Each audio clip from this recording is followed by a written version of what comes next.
शुरू करें।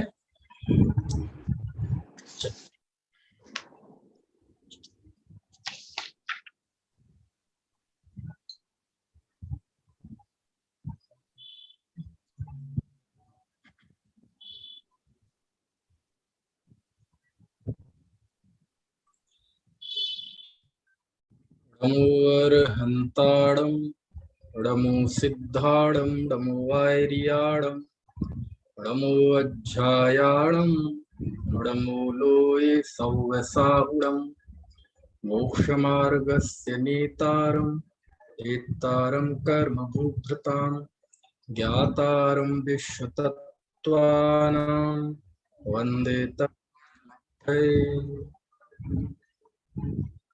तत्वार्थ सूत्र ज्योतिष्क लोक का वर्णन चल रहा है और 12वें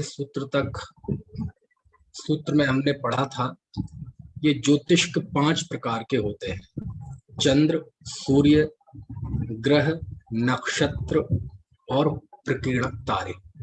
ठीक है, तो इनका क्या स्वरूप है ये जानने की कोशिश हम कर रहे थे और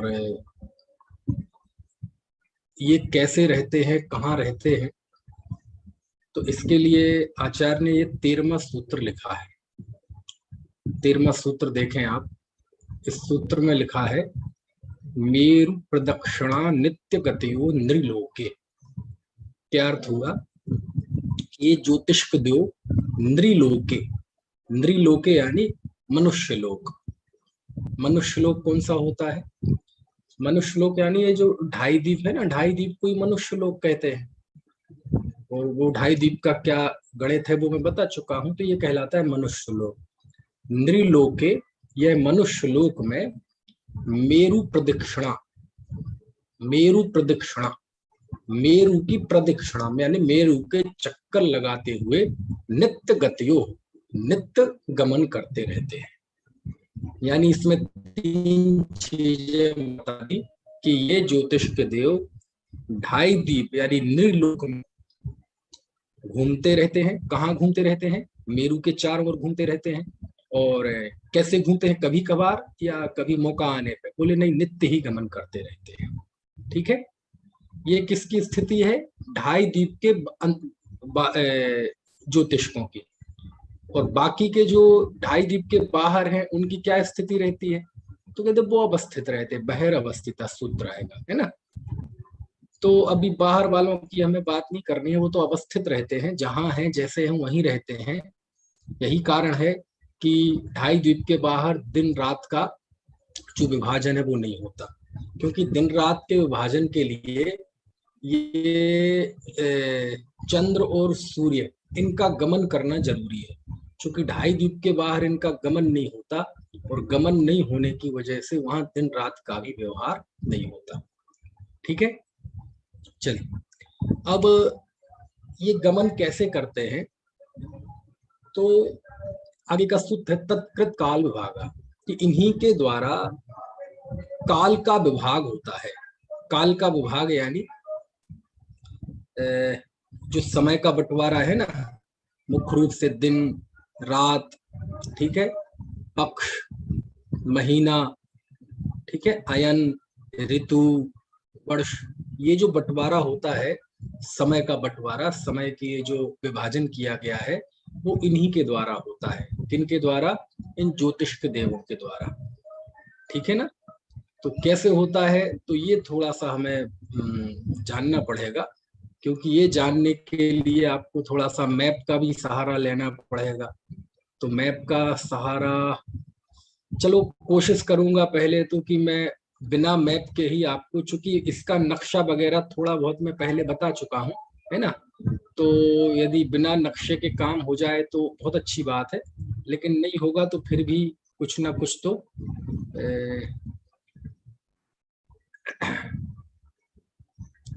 चलो मैं स्क्रीन शेयर करता हूं आपको।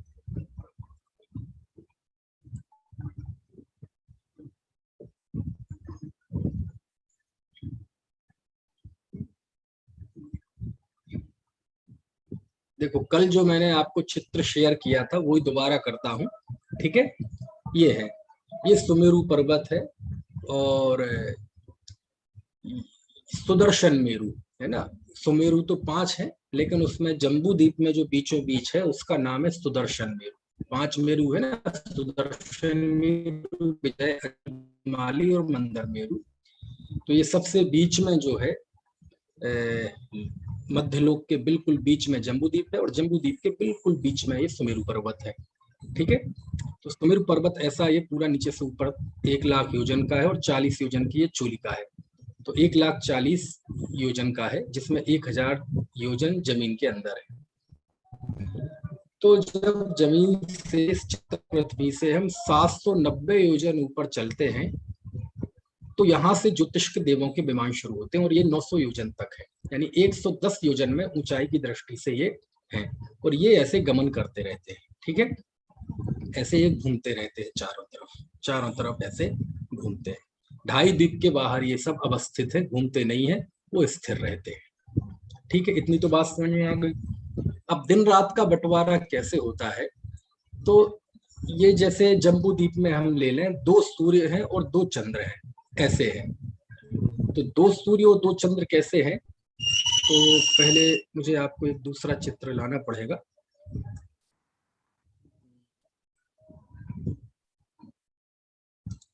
दूसरा चित्र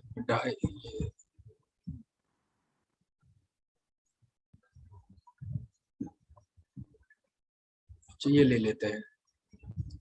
हो गया शेयर? नहीं हुआ शेयर अभी? नहीं हुआ?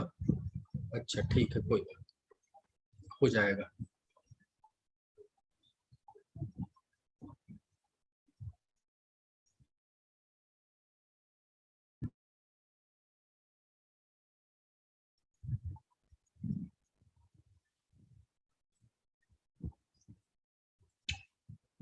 अब हो रहा होगा शेयर, है ना? हो गया। अब हो रहा है शेयर। चलिए, आप देखें, हो जैसे गया। ये अभी हमारे पास आज थोड़ा सा व्यस्तता की वजह से कोई मैं चित्र सर्च नहीं कर पाया कि बढ़िया सा कोई ज्योतिष देवों को समझाने वाला चित्र। फिर भी हम कोशिश करते, जैसे ये जम्बू द्वीप है ना, अब ये है तो ऐसा, लेकिन अब वो चित्र में ऐसा दिखाई दे रहा है, तो आपको थोड़ा कल्पना का सहारा लेना पड़ेगा। इस जम्बू द्वीप के बीच में जहां मैंने ये एरो कर रखा है, ये समझ लो यहाँ दिख तो नहीं रहा है, ये सुमेरु पर्वत है। तो ऐसे ये इसके चक्कर लगाते हैं। तो जैसे जम्बू द्वीप में 2 सूर्य हैं, तो 2 सूर्य हैं, तो बिल्कुल ये बिल्कुल आमने सामने है ना। जैसे ये भरत क्षेत्र है और यहाँ ये ऐरावत क्षेत्र है, ये पूर्व विदेह है, ये उत्तर पश्चिम विदेह है। तो बिल्कुल ये आमने सामने है, बिल्कुल आमने सामने। एक सूर्य यहाँ रहता है तो एक सूर्य बिल्कुल सामने रहता है। यदि ये सूर्य यहाँ है तो ये सूर्य बिल्कुल दूसरा यहाँ रहेगा, एकदम आमने सामने रहते हैं। और ये ऐसे, ठीक है ना। तो इस तरह से वो चक्कर लगाते हैं। तो एक सूर्य को पूरा चक्कर लगाने में 48 घंटे लगते हैं, 2 दिन। ठीक है, लेकिन सम्मिलित रूप, फिर तो आप कहेंगे दिन 48 घंटे का क्यों नहीं होता, 24 घंटे का क्यों होता है? 2 सूर्य है ना। तो जब ये सूर्य 24 घंटे में यहाँ आ पाता है, तो यहाँ वाला सूर्य 24 घंटे में वहां चला जाता है। ठीक है, तो जिस एक सूर्य को तो पूरा चक्कर लगाने में 48 घंटे लगते हैं, लेकिन 2 सूर्य है ना, तो दोनों सूर्य को सम्मिलित रूप से पूरा चक्कर लगाने में 24 घंटे लगते हैं, है ना। क्योंकि 24 घंटे में ये यहाँ आ जाता है, 24 घंटे में ये यहाँ आ जाता है, यानी काल का चक्र जो है वो 24 घंटे वाला वो तय रहता है।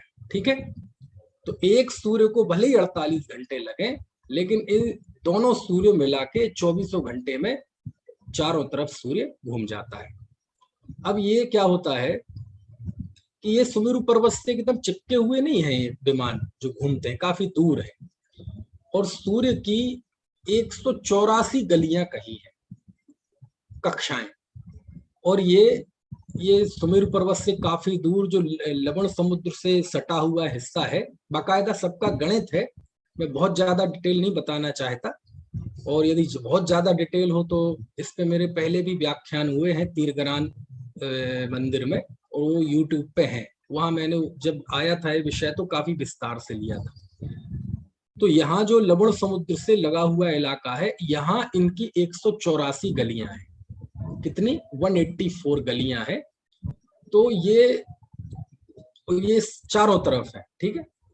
तो जब ये सूर्य पहली गली में होता है ना, इस चित्र में देखो आप, ये ऊपर का इलाका उत्तर है और ये इलाका दक्षिण है। तो पहली गली में आता है, फिर दूसरी गली में आता है, फिर तीसरी गली में आता है, ऐसे ऐसे वो बढ़ता जाता है, आगे की ओर बढ़ता जाता है। और जब अंतिम गली में पहुंच जाता है 184वीं गली में, है ना, तो ये उत्तर से दक्षिण की तरफ गया, तो इसको बोलते हैं दक्षिणायन। इसे क्या बोलते हैं? दक्षिणायन। वहां से लौटता है तो 183 गली, 82वीं गली, 181वीं गली, ऐसे कैसे करके वो अंदर की तरफ पहली गली में आता है, तो इसको बोलते हैं उत्तरायण। तो 6 महीने का उत्तरायण होता है और 6 महीने का दक्षिणायन होता है। और इसी हिसाब से सर्दी और गर्मी चलती है। जब वो दूर चला जाता है, सूर्य आपसे दूर होता जाता है दक्षिणायन में, है ना, और या जहां जैसा, क्योंकि वो अलग अलग क्षेत्र के हिसाब से है। तो जो जो सूर्य दूर की कक्षा में चलता जाएगा तो आपके यहाँ ठंडी होती जाएगी, और जो जो वो सूर्य पास की कक्षा में आता जाएगा आपके यहाँ गर्मी होती जाएगी। इस हिसाब से वो ऋतुओं का चित्रण होता है। इस तरह से वो ऋतुओं का वर्गीकरण होता है ना। अब एक चीज और देखनी पड़ेगी कि दिन और रात का बंटवारा, यानी जिस दृष्टि से भी ज्योतिष देवों का गमन चल रहा है, उसके हिसाब से तो समझ लो 24 घंटे का दिन और 24 घंटे की रात होती है। लेकिन 2 सूर्य के कारण, देखो अब फिर से वही एक दूसरा चित्र हम शेयर करते हैं, क्योंकि अब इस चित्र से काम नहीं चलेगा, है ना। ये है जैसे चित्र, हो गया शेयर।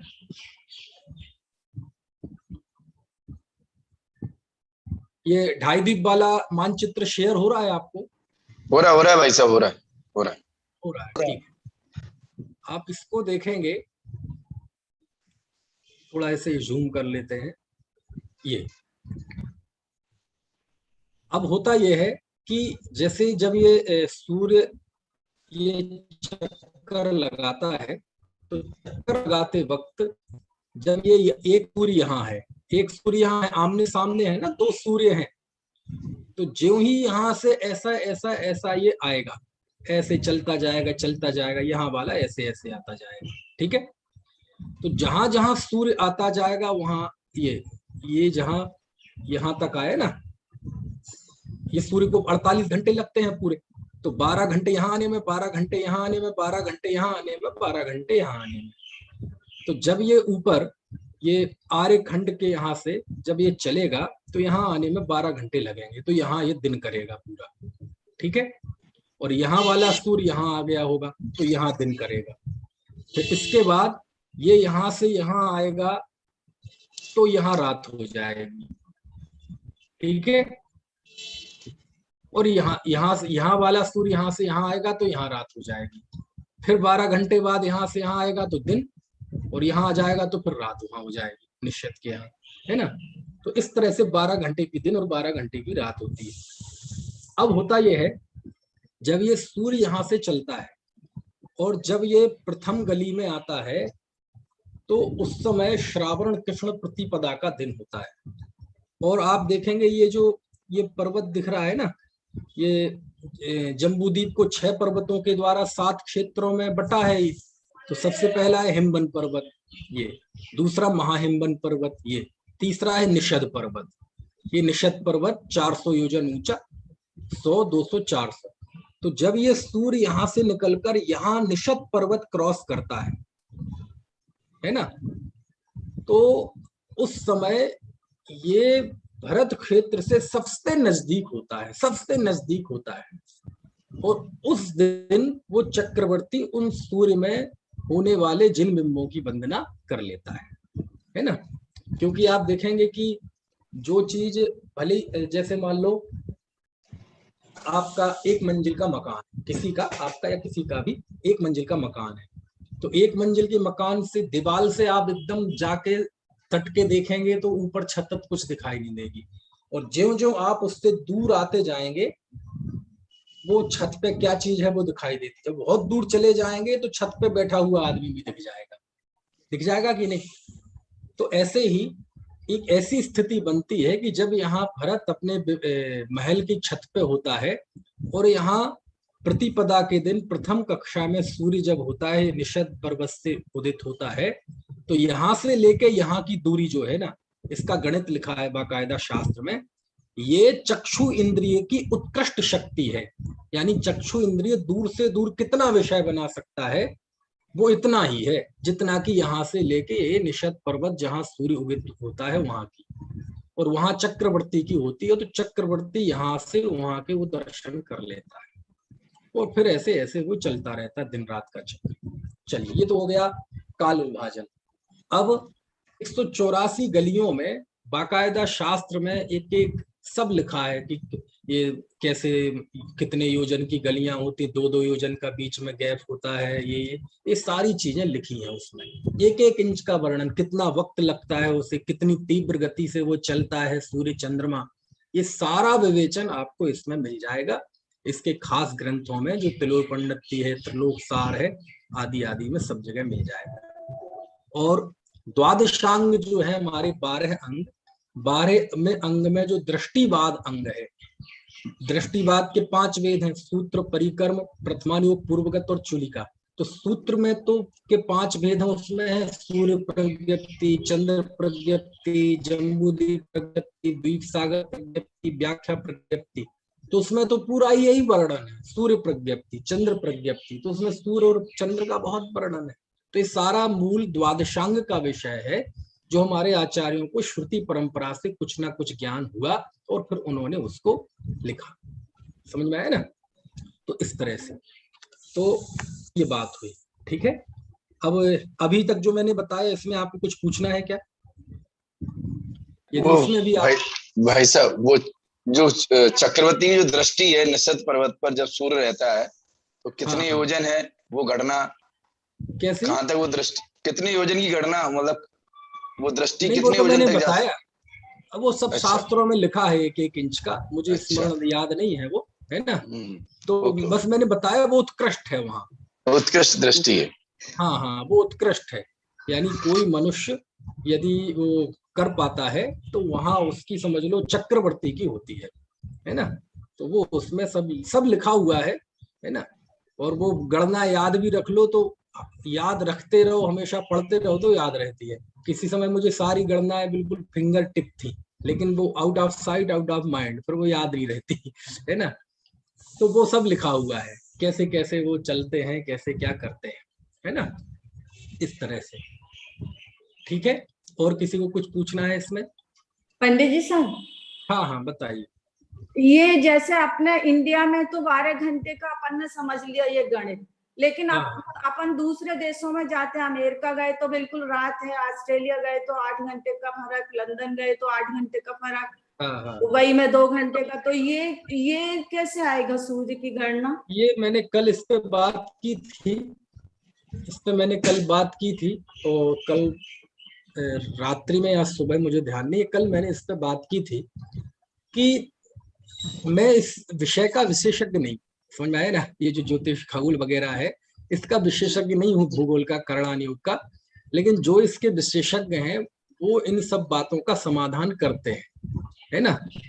और उसमें सबकी ऐसी रचनाएं हैं, इस तरह की भौगोलिक रचनाएं हैं, वो सब बताते हैं कि बहुत साल पहले, लाखों साल पहले जमीन का 1 योजन, है ना, ऐसा कुछ हिस्सा उठ गया था ऊपर, और उसके वजह से बहुत भौगोलिक परिवर्तन हुए हैं।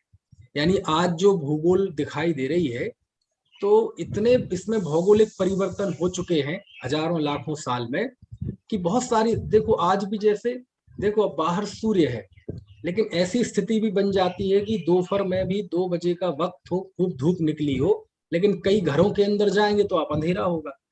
तो क्यों होता है? क्योंकि वहां सूर्य की किरण नहीं पहुंच पाती। और कई बार आप देखो हमारे यहाँ होता है ऐसा, कोलकाता में सूर्य अलग डूबता है और हमारे यहाँ डूबने का टाइम अलग होता है कि नहीं। दूरी के हिसाब से, पर्वतों के हिसाब से, भौगोलिक क्षेत्र के हिसाब से ये कम ज्यादा होता रहता है। और इसका बड़ा बारीक जो गणित है ना, इसके जो विशेषज्ञ है वो पुस्तक वगैरह में आप देख सकते हैं, है ना। लेकिन वो उन सबके जवाब हैं, यानी वो कैसे क्या होता है वो कोई बहुत बड़ी आश्चर्य की बात नहीं है कि कहीं दिन होता है कहीं रात होती है। इन सब का कारण है ऐसी भौगोलिक परिस्थितियां बन जाती हैं। और अब तो आजकल जिस तरह से समाचार देखते हैं तो किस तरह से भौगोलिक परिवर्तन होते हैं, जोग्राफिकल जो चेंजेज आते हैं वो हमें बिल्कुल साफ साफ दिखाई देते हैं। और खास तौर से बारिश के दिनों में देखो आप, जैसे उत्तराखंड में त्रासदी आई, पहाड़ के पहाड़ बह गए। अब आप 2 साल पहले गए थे, पता चले वहां पहाड़ था अब मैदान है। राजस्थान में पिछले साल बाढ़ आई थी, एक एक मंजिल डूब गई थी लोगों की, पानी से नहीं, पानी से तो डूबे ही थे, एक एक मंजिल तक फ्लोर पूरी मिट्टी में दब गए थे, यानी पहले फ्लोर का पता ही नहीं था कहाँ गई। कारें आरे खड़ी थी, उसके पानी का बहाव, बाढ़, उसकी मिट्टी जम गई तो कार नीचे दफन हो गई। तो ऐसे आंखों के सामने परिवर्तन आते हैं। तो ऐसे लाखों साल में ऐसे भौगोलिक परिवर्तन हुए कि वो इस तरह का होता है ना। चूंकि मुझे मोटा मोटा पता है इसलिए मैं आपको बता पा रहा हूँ। क्यों, और वैसे भी ज्योग्राफी एक ऐसा मुद्दा है कि आप धर्मशास्त्र की ज्योग्राफी और साइंस की ज्योग्राफी दोनों को मिलाना चाहें तो कतई नहीं मिलेगी, बिल्कुल नहीं मिलेगी, है ना। क्योंकि विज्ञान की थ्योरी अलग है और धर्मशास्त्रों की थ्योरी अलग है। विज्ञान की थ्योरी क्या है वो मैंने कल आपको बताया था। विज्ञान शोध करता है, वो कहता है मुझे जो दिखेगा वो मैं बताऊंगा। आज जो दिखा, आज जो मेरे सामने फैक्ट्स हैं वो मैंने आपको बता दिए, कल यही रहेंगे पता नहीं, कल और शोध करूंगा और फैक्ट्स आएंगे तो वो बताऊंगा। क्योंकि विज्ञान कभी ये नहीं कहता कि मैं जो कह रहा हूँ वो अंतिम सत्य है, संभावनाएं अनंत है ना। तो वो अपने हिसाब से बताता है। और चांद वगैरह पे पहुंचने की बातें भी अभी कितनी सही हैं कितनी झूठी हैं पता नहीं। तो विज्ञान की एक थ्योरी है, उस अपनी थ्योरी के हिसाब से वो सारी चीजें बताता है। उसे इससे मतलब नहीं है कि शास्त्रों में क्या लिखा है। और शास्त्रों में जो लिखा है वो आचार्यों ने लिखा, हमारे 2000 साल के आगम परंपरा में है। तो उन्होंने कोई यंत्र से तो देखा नहीं, वो तो सर्वज्ञ की वाणी के परंपरा के अनुसार लिखा। और 2000 साल में सैकड़ों ग्रंथ इस विषय के लिखे गए, लेकिन किसी में एक अक्षर का भी फर्क नहीं आया, है ना। तो ये महाव्रत के धारियों ज्ञानियों ने लिखा है, ये परम सत्य है। तो उसको क्या कहें हम, साइंस को झूठा कह दें? नहीं, झूठा उठा ना कहें, कहेंगे भाई वो शोध कर रहे हैं, शोध में और नए नए रिजल्ट्स आएंगे, लेकिन इसमें जो लिखा है ये फाइनल है। ये कोई शोध से नहीं लिखा है, ये प्रत्यक्ष ज्ञान के द्वारा लिखा गया है। प्रत्यक्ष ज्ञान आया केवली के ज्ञान में, गणधर देव ने उसे गूथा, आराती आचार्यों ने उसे लिपिबद्ध किया, तो इस परंपरा से आया है। इसलिए दोनों में ज्योग्राफी एक ऐसी है कि ये धर्मशास्त्रों की ज्योग्राफी और विज्ञान की ज्योग्राफी ये मैच नहीं करती आपस में, बहुत मामूली मैच करती है ना। लेकिन आप फिजिक्स केमिस्ट्री में जाएंगे तो वो काफी मैच करती है ना। तो ये है, तो उसको आप मैच करने की कोशिश करेंगे तो आपको ऐसे ही लगेगा यार कि कुछ गड़बड़ है ना। और आपको बताएं, वैज्ञानिकों के पास जाएं तो वो विज्ञान, देखो एक विज्ञान है और एक वैज्ञानिक है। विज्ञान की थ्योरी अलग है और वैज्ञानिक की थ्योरी अलग है। विज्ञान आत्मा को नहीं मानता होगा, लेकिन हो सकता है वैज्ञानिक आत्मा को मानता हो। वैज्ञानिक स्वर्ग नरक मोक्ष नहीं मानते, लेकिन वैज्ञानिक मानता है। क्या मतलब हुआ?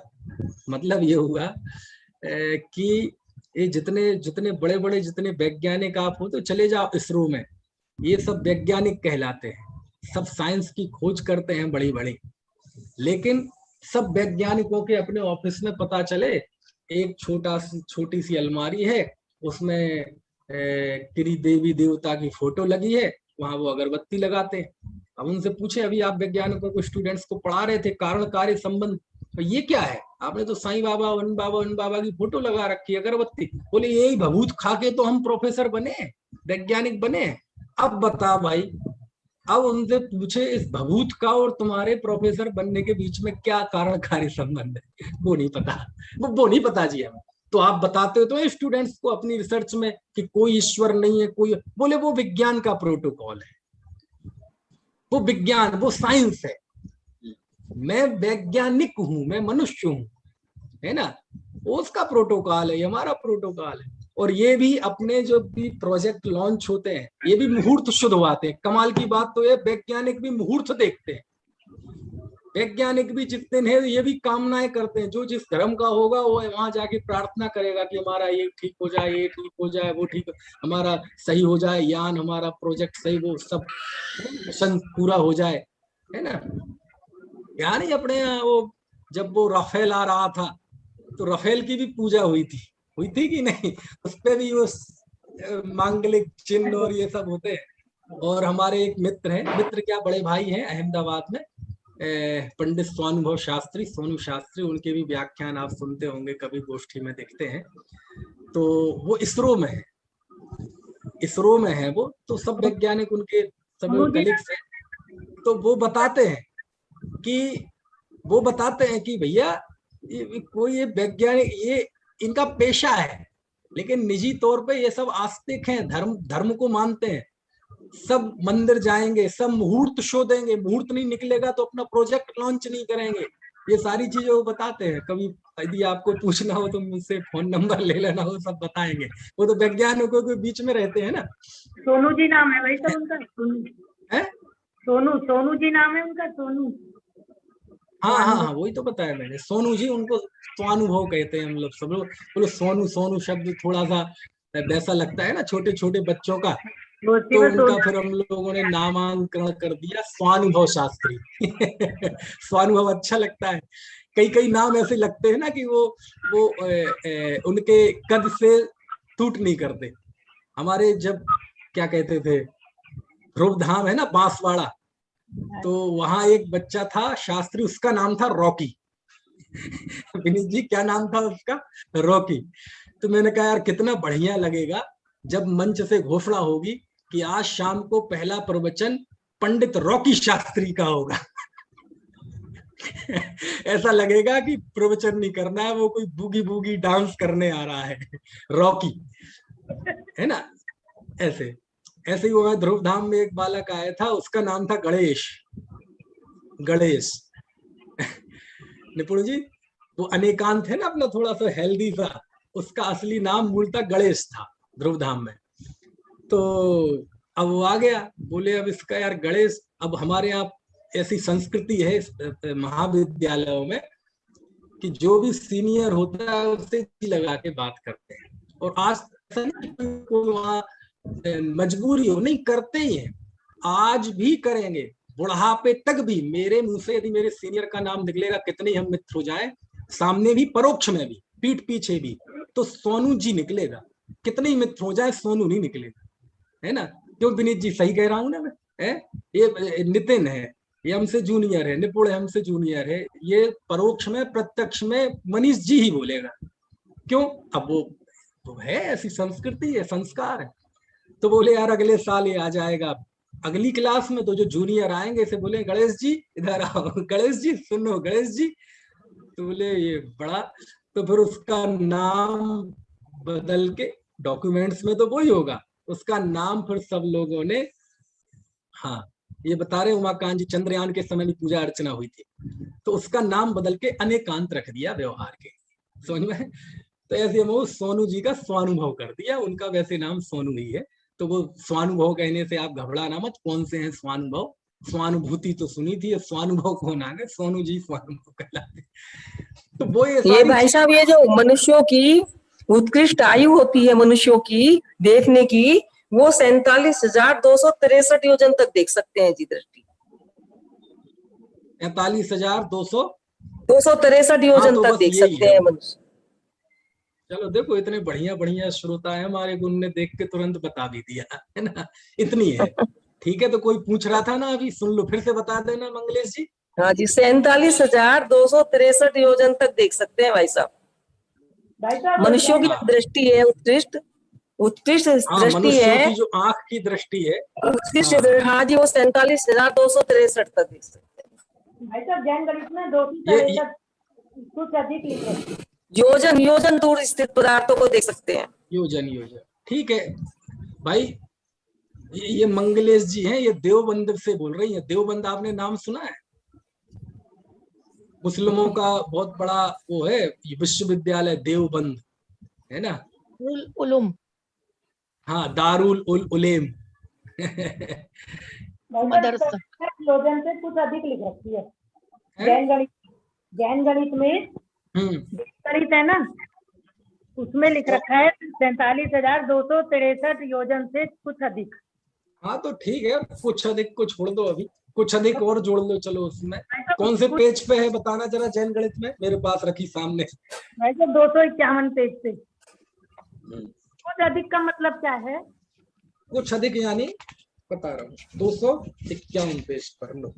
नई पुरानी भी है ना इसमें। वो भाई साहब कुछ अधिक नहीं लिखा ना भाई साहब, वो कुछ अधिक नहीं लिखा। हाँ। वो ये लिखा अधिकतम ज्यादा से ज्यादा देख सकता है।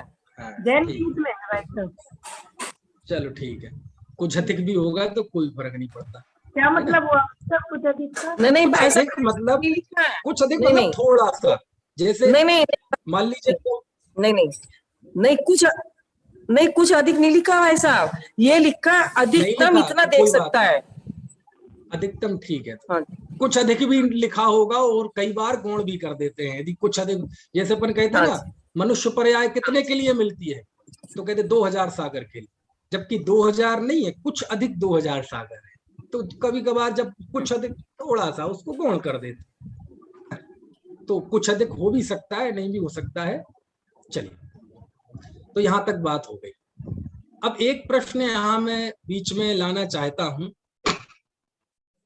आपने ग्रह नक्षत्रों की चाल से लोगों के भविष्य की बात सुनी होगी, सुनी है कि आपका काल सर्प योग है, आप पे शनि ग्रह का प्रभाव है, और आपका बुध शुक्र दोनों मिलके गुरु में घुसड़ गए हैं, और गुरु और शनि मिलके साजिश करके, है ना, बुध को देख रहे हैं। और ये जो सब ग्रहों की चाल बदली, इसी कारण ये कोरोना आया। और ये कब तक रहेगा? तो ये जब ये बुध निकल के गुरु के पास जाएगा और सूर्य के नजदीक से निकलेगा और इस गली में होगा, तब कोरोना शांत हो जाएगा। ऐसे आपने YouTube के विश्वविद्यालय में ये सारी कक्षाएं भी पढ़ी होंगी। किन किन ने पढ़ी जरा बताओ।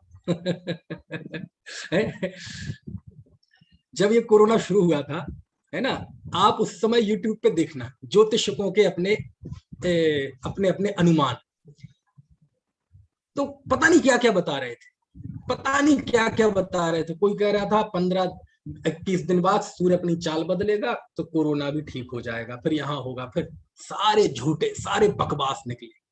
एक पता नहीं क्या बता रहा था, एक कोई 14 साल का लड़का, कोई अमेरिका का, उसने कहा कि ये कोरोना आएगा जिससे 80% आबादी खत्म हो जाएगी, ये हो जाएगी। किसी का कुछ नहीं हुआ। जो और जैसा हुआ ऐसा किसी ज्योतिषाचार्य ने नहीं बताया था। मतलब क्या हुआ? तो नहीं तो सब ग्रहों का प्रभाव तो पड़ता होगा ना। नवग्रह विधान करते हैं हम, ग्रहों की शांति के लिए विधान करते हैं, तो ग्रहों का प्रभाव तो पड़ता होगा ना। अनेक जी कुंडली दिखाते हैं और वो कुंडली वाला कहता है कि इस कुंडली में काल सर्प योग है। अब ये काल सर्प योग क्या है? फिर काल सर्प योग की शांति के लिए फिर वो तरीका बताएगा। किसी के पास जाओगे तो कहेगा तुम्हारे शनि का प्रकोप है, शनि की ढैया है, शनि की 7.5 है, ऐसे ऐसे चीजें बताते हैं। तो क्या करें इनका? इन ग्रहों की चाल का, ये जो नित्य चलते रहते हैं, इनकी चाल का क्या हमारे जीवन पे असर पड़ता है क्या? ये हमारे जीवन के सुख दुख के करता है क्या? समझ में आया ना? पहले तो ये मान लीजिए ये सारी चीजें जो बताते हैं वो 99.999% तो सब फर्जी है। अब 0.0001 जो है वो साइंस क्या है? तो वो ये है कि यदि असल कोई ज्योतिषी है तो ज्योतिष की गणना की दृष्टि से आप भविष्य की जानकारी पता कर सकते हैं। जानकारी हो सकती है, इनके द्वारा ज्ञान हो सकता है, ये ज्ञापक निमित्त है, ये कर्ता नहीं है। समझ में आया? और आप देखो ये करते भी क्या है ज्योतिषी लोग। आप आएंगे, बोले पंडित जी बहुत दुखी हैं, कुछ बताओ ना, व्यापार में काम चल रहा है, कुछ नहीं, घर में कलह है, ये है, ये है, ये है। बोले लाओ कुंडली दिखाओ। अब वो कुंडली देखेगा, कुंडली में गुणा भाग लगाएगा, 2 2 4 4 3 7 7 2 9 1 आधे 10.5 ऐसे सारा गणित लगाएगा और फिर कहेगा कि बेटे तुम्हें तो शनि क्या प्रकोप है, शनि ने दुखी कर रखा है तुम्हें, तो क्या है बर्बाद हो जाओगे, कुछ नहीं बचेगा। तो वो डर जाएगा। और जब व्यक्ति डर जाता है और उसे कुछ समझ में नहीं आता है मैं क्या करूं, ऐसे डरे हुए मस्तिष्क में ये चमत्कारों के प्रति आस्था जन्म लेती है। क्या, जब व्यक्ति डरा हुआ होता है, आत्मविश्वास बिल्कुल मिट्टी में चला जाता है, इस मनोभूमि में जाके फिर हमें इनमें चमत्कार दिखने लगता है। और फिर कहेंगे तो पंडित जी क्या करना पड़ेगा, बर्बाद, हाँ जी वो तो खराब समय आना ही है, तो कुछ तो उपाय होगा। हाँ उपाय तो है, क्यों नहीं है, हर चीज का उपाय है, क्या नहीं हो सकता दुनिया में। अच्छा तो क्या करना पड़ेगा, अनुष्ठान करना पड़ेगा, उससे ये सब ग्रह नक्षत्र चाल ठीक हो जाएगी। तो अनुष्ठान कर लो। बोले अच्छा कितना खर्चा आएगा जी, तो उसका अगला प्रश्न होगा, उसने पूछा ना कितना खर्चा आएगा, तो उसका जवाब होगा तुम करते क्या हो। क्योंकि खर्चा तुम्हारी हैसियत क्या है उसके हिसाब से आएगा। समझ में आया ना। अजी मैं तो बस मेरा एक शोरूम है, फैक्ट्री है, अच्छा अच्छा बड़ा आदमी है, भैया 1 लाख का खर्चा आएगा। उन्होंने कहा जी बस मैं तो नौकरी करता हूँ। अच्छा अच्छा अच्छा कौन सी नौकरी करते हो जी, मैं प्रोफेसर हूँ जी। अच्छा 51,000 खर्चा आएगा। अच्छा जी क्या, मेरी जो छोटी सी दुकान है जी 11,000 खर्चा आएगा। वो खर्चा भी आपकी हैसियत के हिसाब से बताएगा। क्या मतलब हुआ, ऐसा कौन सा अनुष्ठान है कि 1 लाख में भी होता है और 11,000 में भी होता है और काम दोनों बराबर करते हैं। ये तो मेडिकल वालों की गोली की तरह हो रहा, वही मर्ज की गोली 2 रुपए की और वही मर्ज की गोली 200 रुपए की। तो तुम्हारे यहाँ भी ऐसे ही फर्जीवाड़ा है क्या। आप जाओ ये जो बहुत सारी महत्वपूर्ण दवाइयां होती है ब्लड प्रेशर शुगर वगैरह की, एक पत्ता पता चले 400 रुपए का आ रहा, और आप प्रधानमंत्री जन औषधि केंद्र चले जाएं तो वही 60-20 रुपए में आ जाएगा पत्ता। तो बोले तुम्हारे यहाँ भी ऐसी फर्जीवाड़ा है क्या कि वही अनुष्ठान 1 लाख में भी हो जाएगा, वही 11,000 में भी हो जाएगा। लेकिन वो चलता है, व्यापार चलता है। और जो कई तो जोक बनाने वाले होते हैं ऐसे, बोले तेरे पर शनि की 7.5 है, बोले शनि तुझे बर्बाद कर देगा। बोले अच्छा तो क्या करें, पैसे निकाल अनुष्ठान करते हैं। बोले कितने, बोले निकाल 11,000। बोले नहीं है जी। 5,000 निकाल, बोले नहीं है जी। 2,000 निकाल, वो भी नहीं है जी। 1,000 तो होंगे, वो भी नहीं है। 500 तो होंगे, वो भी नहीं है। अरे 51 तो होंगे, बोले वो भी नहीं है, तो भाग जा। बोले शनि फिर तेरा क्या बिगाड़ लेगा। जब तेरे पास 51 रुपए नहीं है तो शनि क्या बिगाड़ लेगा तेरा। लोक में बहुत झूठ चलता है। इन ग्रह नक्षत्रों की गति के नाम पे इतना इस भोले भाले जीवों को ठगा जाता है, इतना ठगा जाता है, समझ में आया। ये सब अज्ञान है, ये मिथ्यात्व है। तो फिर ग्रह नक्षत्रों का उल्लेख तो है शास्त्रों में, हाँ है। अष्टांग निमित्त जो होता है ना, 8 प्रकार का निमित्त सुना है आपने। आप तिलोय पंडिती में जाएंगे तो 8 प्रकार का अष्टांग निमित्त ज्ञान होता है। भद्रबाहु स्वामी को जो अष्टांग निमित्त का ज्ञान था, समझ में। तो अष्टांग निमित्त में 8 प्रकार का निमित्त ज्ञान, यानी 8 वो चीजें जिसके जरिए हम भविष्य का ज्ञान कर लेते हैं। अंतरिक्ष, भौम, अंग, स्वर, व्यंजन, लक्षण, चिन्ह, स्वप्न, ये 8 प्रकार का ज्ञान। इसमें एक है अंतरिक्ष, और अंतरिक्ष में ये सारी चीजें आती हैं।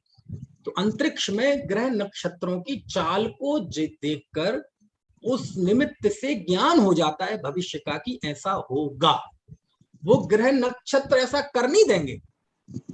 जैसे आपके हाथ में घड़ी होगी, हाथ में तो आजकल कम होती है, दीवालों पे है, अथवा आप मोबाइल में घड़ी देखेंगे तो जैसे ये मेरे पीछे भी लगी है घड़ी, पता नहीं आपको दिख रही कि नहीं। तो घड़ी होती है, घड़ी के कांटे आपको क्या करते हैं, जैसे अभी मान लो 9:11 हो गए, तो 9:11 घड़ी देखकर आपने जाने कि घड़ी के कांटों ने 9:11 बजा दिए। बजाए नहीं है, घड़ी बजा नहीं सकती, घड़ी काल परिवर्तन नहीं कर सकती, घड़ी समय परिवर्तन नहीं कर सकती। ये 24 घंटे का चक्कर घड़ी नहीं बना रही, घड़ी नहीं कर रही है ना, क्योंकि घड़ी के भरोसे हो जाएगा तो घड़ी तो रुक जाएगी कभी। तो ये घड़ी के कांटों को देखकर हम जान लेते हैं कि 9:15 बजने बज गए, 8:30 बज गए, 10 बज गए, 12 बज गए, ऑफिस का टाइम हो गया है, प्रवचन का टाइम हो गया है। प्रवचन कौन करेगा? ये घड़ी करेगी। प्रवचन का टाइम कौन लाया? घड़ी लाई। घड़ी के द्वारा हम जान लेते हैं। तो घड़ी समय की करता है कि नहीं? नहीं, घड़ी क्या है? समय की ना द्योतक है, सूचक है। ऐसे ही ग्रह नक्षत्रों की चाल के द्वारा भविष्य का ज्ञान किया जा सकता है ना।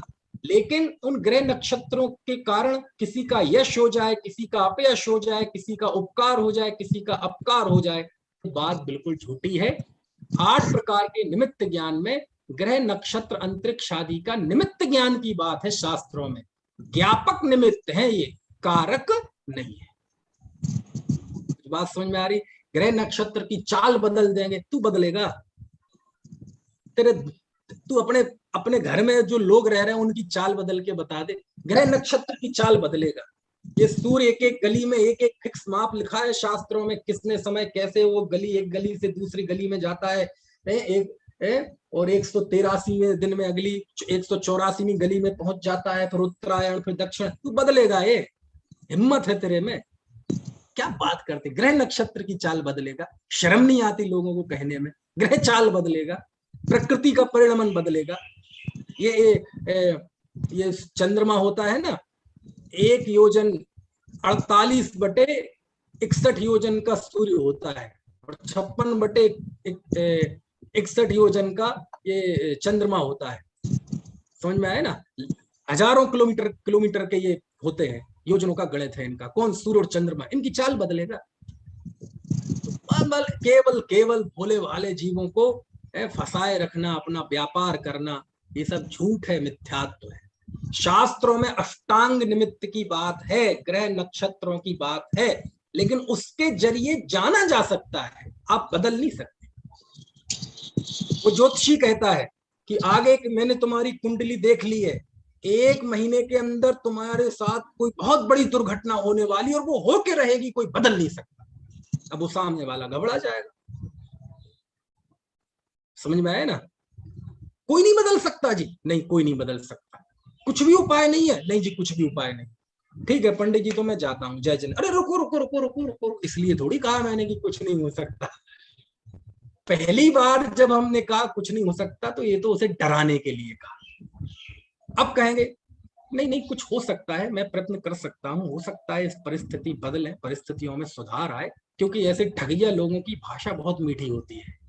ऐसे ठगने वाले जीवों की भाषा, वोकेबलरी, शब्दों का प्रयोग, बोल का लहजा इतना पोलाइट होता है, समझ में आया कि अरे बहुत भाई, बिल्कुल वो पंडित तो इतना सरल, इतना सीधा, उसे पता नहीं है वो सरलता और सीधेपन के रास्ते तुम्हारे अंदर कौन सा ज्ञान प्रवेश करा रहा है। समझ में आया ना? कुछ हो सकता है। क्या हो सकता है? अनुष्ठान करना पड़ेगा। झूठ, 2 बातें एक साथ सही नहीं हो सकती। यदि तुम कह रहे हो कि नहीं, आने वाले 1 महीने में हमें घटना होनी ही है, दुर्घटना, तो ये दुर्घटना को जान के तुम हमसे कह रहे हो कि बिना जाने कह रहे हो? तुमने दुर्घटना देख रखी है ना? यदि देख के कह रहे हो तो वो नहीं बदली जा सकती। क्यों? क्योंकि जानना ही निश्चितता का द्योतक है। सर्वज्ञ सब जान लिया, तभी तो हमने सुनिश्चित कर लिया कि जो होना है सुनिश्चित है। यदि वो नहीं जानते तो हम कैसे निश्चित करते, है ना? भविष्य निश्चित है तभी तो भगवान जान पाए। यदि भविष्य निश्चित नहीं होता तो कैसे जान पाते? उन्होंने बता दिया कि 1 कोड़ा कोड़ी सागरोपम बाद ये मारीचिका जी तीर्थंकर होगा। वो होना है, उनने देखा है, इसलिए वो जान पाए। यदि नहीं होता तो नहीं जान पाते। कोई बात समझ में आई? तो हे महाराज, हे बाबा जी, आप बताओ, आप कह रहे हैं मुझे 1 महीने बाद दुर्घटना होगी, तो आप देख के बता रहे हैं कि बिना देखे बता रहे हैं? यदि देख के बता रहे हैं तो 3 लोग 3 काल में कोई वो घटना बदल नहीं सकता, ना इंद्र, ना जनेन्द्र, ना पंडित तू। यदि पहली बात सही है तो दूसरी गलत है कि मैं बदल दूंगा, और यदि दूसरी सही है कि हाँ मैं बदल दूंगा, इसका मतलब तेरी पहली गलती थी, तो झूठ बोल रहा है। क्योंकि जो घटना होनी है और उसको हमने जाना है तो उसे कोई बदल नहीं सकता। लेकिन चलता है अज्ञान, चलता है। अष्टांग निमित्त ज्ञान होता है, लेकिन वह अंतरिक्ष यानी सूर्य चंद्रमा की जो परिणमन होता है वह हमारे सुख दुख, हमारे जीवन के उतार चढ़ाव में कोई कारण नहीं है। जैसे उदाहरण क्या दिया मैंने, उदाहरण याद रख लो, बहुत काम का उदाहरण है। कौन सा? जैसे घड़ी के कांटे समय के द्योतक हैं, सूचक हैं, वो समय को परिवर्तन कराने वाले नहीं है। ऐसे ही ग्रह नक्षत्र आदि ये हमारे भाग्य के विधाता निर्माता ऐसे कुछ भी नहीं है। ठीक है, तो ये सारी चीजें मिथ्यात्व इस तत्वार्थ सूत्र के इस अध्याय के जरिए टूटने चाहिए, और हमें उम्मीद है हम में से किसी के अंदर ऐसा ज्ञान नहीं होगा।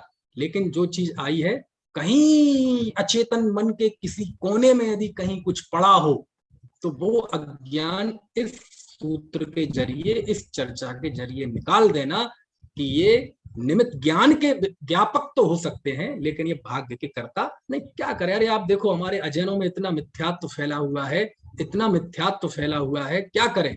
वो कमाल की बात यह है कि जिन्हें इस मिथ्यात्व के विरुद्ध जाना था, जिन्हें लोगों को समझ पैदा करनी थी, विवेक जागृत करना था, लोगों को शिक्षित करना था, उन्हें ब्रॉड माइंड बनाना था, उनके अंदर जिनवाणी और जिन वचन 6 द्रव्य 7 तत्व समझाने थे, वही लोग ये कर रहे हैं। समझ में आया ना? तो अब जब रक्षक ही भक्षक बन जाए तो क्या है, तो जो हमारे धर्म की रक्षा करता वही जब धर्म को खाने लगे तो फिर ये पंचम काल दिख रहा है क्या हो रहा है ना। इतनी कठिन होती है सारी बातें समझाने में, है ना। आज ग्रह नक्षत्र कुंडली लेके मैं बैठ जाऊं तो मेरे घर के बाहर लाइन लग जाएगी, और मैं बताऊं कोई किसी का नहीं कर सकता तो कोई सुनने वाला तैयार नहीं, है ना। चलो, तो समय हो गया है ना। और कोई प्रश्न हो आपको तो पूछ लीजिए, बाकी चर्चा फिर हम आज रात में करें। है किसी को कोई प्रश्न?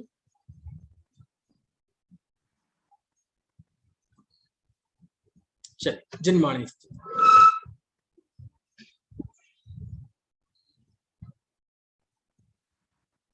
अनंत धर्मणस्तत्वं पश्यन्ति प्रत्यगात्मनः अनेकांतमयी मूर्ति नित्यमेव प्रकाशकम्।